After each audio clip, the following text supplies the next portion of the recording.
Reels वाली बहू। प्रज्ञा को रील्स बनाने का बड़ा ही क्रेज है और वो दिन भर रील्स बनाती रहती है। खाते पीते घूमते फिरते घर में कॉलेज में रील्स बनाने के कारण प्रज्ञा पूरे कॉलेज में हाईलाइटेड है। जहां उसकी रील्स सभी को पसंद आते हैं, वहीं मनीषा चिंता में डूबी रहती है। एक रोज जब खाते हुए प्रज्ञा रील्स बना रही होती है, तब मनीषा कहती है, एक मिनट भी चैन नहीं है इस लड़की को। ये नहीं कि खाना तो आराम से खा ले, लेकिन नहीं, अरे थोड़ी देर रील्स नहीं बनाओगी तो आसमान नहीं टूट पड़ेगा। अरे मम्मी, इसी को तो कहते हैं डिटर्मिनेशन। तुम नहीं समझोगी ये सब। भगवान, इस लड़की को सद्बुद्धि दे। जब देखो तब टेढ़ा बाका मुंह बनाती रहती है। मनीषा की बात का प्रज्ञा पर जरा भी असर नहीं होता और वो खाते खाते रील्स बनाती रहती है। दिन बीतने लगते हैं और देखते देखते प्रज्ञा का कॉलेज भी खत्म हो जाता है। आए दिन कोई ना कोई मनीषा को प्रज्ञा की शादी करवाने का सुझाव दे जाता है। सब ठीक ही कहते हैं, प्रज्ञा की शादी कर देनी चाहिए। अपने घर के काम काज में व्यस्त हो जाएगी तो खुद ही ये रील्स और नाच गाना बंद हो जाएगा। मनीषा और प्रेम प्रज्ञा के लिए एक अच्छा लड़का ढूंढने लगते हैं और तभी विकी का रिश्ता प्रज्ञा के लिए आता है, जिसने प्रज्ञा को उसकी रील्स देखकर पसंद कर लिया था। अगले दिन विकी अपने माता पिता के साथ प्रज्ञा के घर पहुंच जाता है और प्रज्ञा साड़ी पहने हाथों में चाय की ट्रे लिए उनके सामने आती है। जब विकी को पसंद है तो हमें भी बहू पसंद है। बहन जी, आप बारात की तैयारी कीजिए। एक बार लड़का लड़की अकेले में बात कर ले तो अच्छा रहेगा। हाँ हाँ, क्यों नहीं। मनीषा विकी को प्रज्ञा के कमरे में भेजती है, जहां प्रज्ञा पहले से ही रील्स बना रही होती है। तभी विकी कहता है, आ गए आपके साजन जी। हमारे साथ ये रील्स कंप्लीट करती तो और भी अच्छा रहता।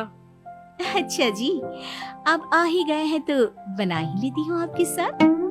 दोनों मिलकर रील्स बनाते हैं। जब वी मीट और तुरंत पोस्ट भी कर देते हैं। फिर विकी कहता है, जब आप साड़ी में चाय लेकर आई तब मुझे लगा कि कहीं मैं गलत घर में तो नहीं आ गया। अब सही है।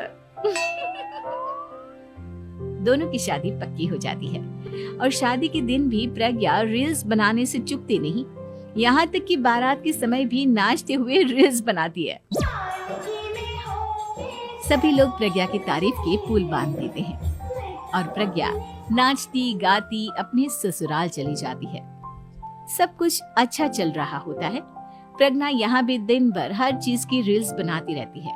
लेकिन कुछ दिनों के बाद जब सुनीता कहती है, बहू, ये रील्स के साथ साथ कुछ काम भी कर लिया करो। वैसे तुझे और क्या क्या बनाना आता है? मम्मी जी, वैसे तो सब कहते हैं कि मैं सब कुछ अच्छा बनाती हूँ, लेकिन मुझे लगता है कि मैं मैगी अच्छा बना लेती हूँ। हाँ, कॉफी भी अच्छा बना लेती हूँ और मुंह तो सबसे अच्छा बना लेती हूँ। हैं? अच्छा अच्छा।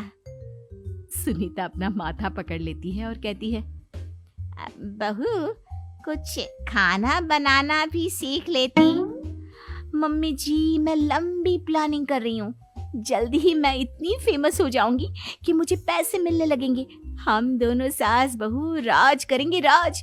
नौकर काम करेंगी और लोगों की तो लाइन लगेगी हमसे मिलने के लिए। तेरा दिमाग खराब हो गया है क्या बहू? हंसी मजाक तक ठीक है, लेकिन इस तरह घर नहीं चलते। जितना जल्दी हो इस घर के तौर तरीकों को सीख लो। प्रज्ञा मुंह घुमाकर चली जाती है और तुरंत उसी वक्त एक रील बनाती है। ये देख सुनीता का गुस्सा 7वें आसमान पर चला जाता है और विकी के घर आती ही सुनीता उसे सब कुछ बताती है। विकी भी अब प्रज्ञा की इन हरकतों से परेशान हो जाता है। तुम टेंशन मत लो मम्मा, मैं देख लूंगा। विकी कमरे में जाता है तो देखता है कि प्रज्ञा रील्स बना रही है। विकी बड़े ही प्यार से प्रज्ञा से कहता है, प्रज्ञा, इन सब के लिए मैं तुम्हें मना नहीं कर रहा हूँ, लेकिन फिर भी हर वक्त तो ये अच्छा नहीं लगता ना। समझने की कोशिश करो, मुझे भी तुम्हारा थोड़ा वक्त चाहिए। मैं जब ऑफिस से आता हूँ तो मुझे समय देने की जगह इसी में लगी रहती हूँ। तुम ज्यादा ही सोच रहे हो। तुम भी मेरे साथ रील्स